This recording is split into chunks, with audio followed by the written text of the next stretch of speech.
The Premier League will reportedly allow teams to make 5 substitutions in games from next season, with top-flight clubs set to make a U-turn on the rule.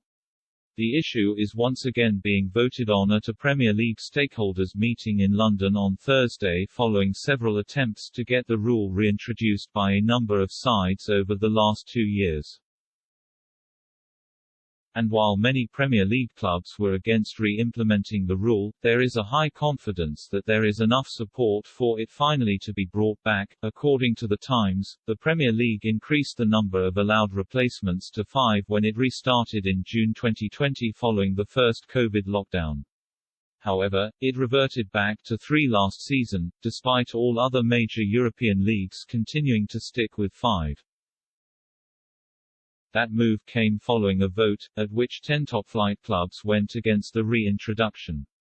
While bigger clubs were in favor, it was claimed that the rule would be a huge disadvantage to the smaller sides in the league, given they didn't have the depth like those towards the top of the table. Maheta Molingo, chair of the PFA, believes the increase, which he supports, provides no competitive advantage to the bigger clubs. "We are absolutely in favor of it," he said earlier this month.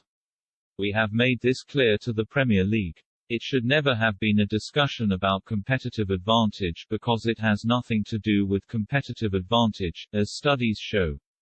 This is purely a question of player welfare. When so many games need to be played, we need to make sure the players get a chance to rest properly."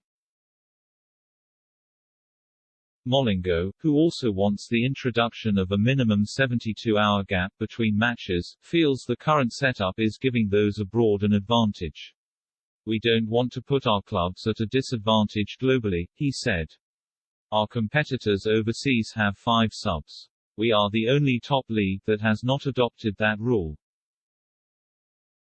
When our clubs face giants in Italy, in Spain, in France, the reality is that those clubs would have had the chance to rotate much more." Jurgen Klopp, who has been heavily in favor of reintroducing the rule, again aired his views earlier in March. "We played Sunday, Wednesday, Saturday and Tuesday. That's a horrible schedule," he said.